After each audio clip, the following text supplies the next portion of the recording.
That's Tell me me. your name and spell it for me, please, both first and last. Hank, Hank, Blaustein, Blaustein. Tell me what you do for a living, sir. What do I do for a living? I draw. And I've been working for Grants. This month will be 32 years. How do you like that? I love it. He's absolutely a great person to work for. Pleasure. Where do you get your inspiration from? Well, I get my inspiration from him. I like to think of us as kind of like Rodgers and Hart or Rodgers and Hammerstein, where one person did the music and the other the lyrics. So he does the lyrics, and I do the equivalent of the music, which is the drawing. It's certainly, I'd say, a sophisticated project you put out, huh? I like to think so. I like to think so. Tell me about where are we today? What's going on here? Where are we today? We're at the Plaza Hotel in Manhattan, the world famous Plaza Hotel. What's happening? There's the Grants Conference, the fall conference of the two conferences that Grants holds every year. And I'm here as part of the team, I guess you'd call it. You get to meet the readers at this event. I'm sure people are delighted to meet you. They've been reading your stuff for a long time. I'm happy to say that that's true. What do they tell you? What do the readers and the subscribers tell you when they meet you? Well, they're very happy to meet me because they appreciate, they enjoy the cartoons, the drawings.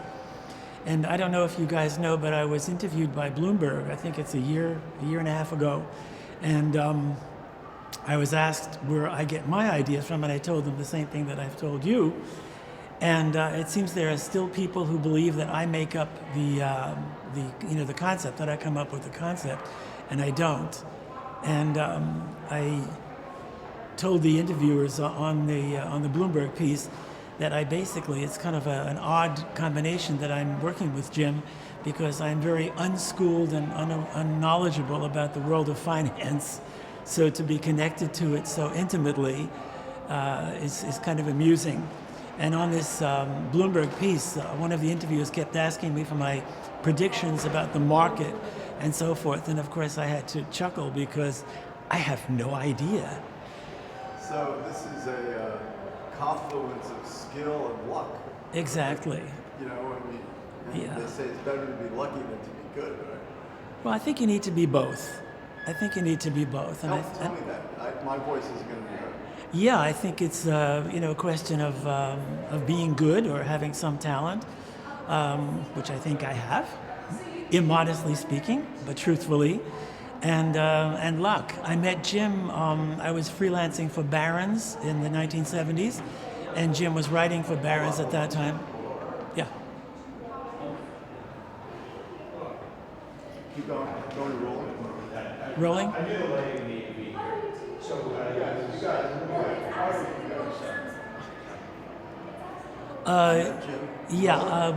We were both working for Barron's. I was freelancing, illustrating, and he was writing for them. And there was a trial going on in Bridgeport, Connecticut, of a man named Irwin Schiff, who coincidentally died a couple of days ago, and whose obit is in today's Times. And he was being sentenced. His thing was that we don't have to pay income taxes. And for the record, he died in prison.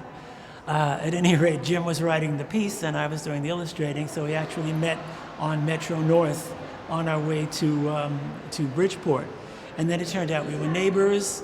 I stopped working for Barron's, and Jim, a couple of years later, also stopped working for Barron's, and then he set up his own publishing outfit, and he asked me to work for him, and I said yes, and here I am 32 years later.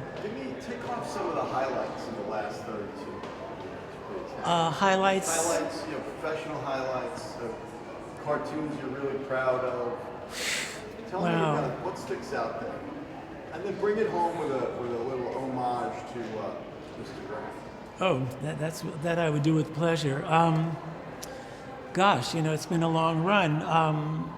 First of all, I have to say, professionally speaking, I've gotten a lot of work through grants. You know, people who are subscribers who've hired me to do things for them, and that's been wonderful. And cartoons that I've done, gosh, that's a really tough question because I do. You've never been asked that one before? I guess maybe I have, and it's just very hard to come up with an answer because I do about 20 some odd every year. So you multiply that by 32, and you get quite a few hundred drawings. What cartoon, is there a cartoon that you read, a strip that you read every day still in the paper, Washington Post or anything like that? I don't read cartoon strips.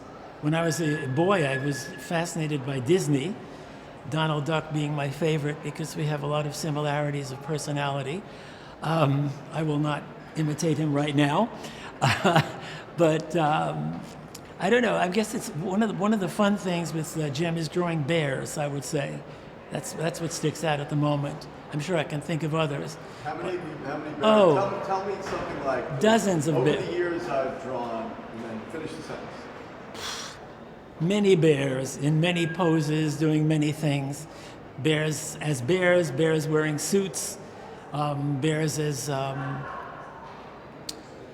just bears, my gosh. What about bulls? I've drawn a couple of bulls, but not as many as I've done bears. Not as many. How many of each are in that room upstairs? That I couldn't tell you. That I could not tell you. I barely remember the definition of bull and bear from my days as a student in college. And how do you feel about Ziggy? Who? Ziggy. About that panel with the guy, the bald guy. It's kind of a.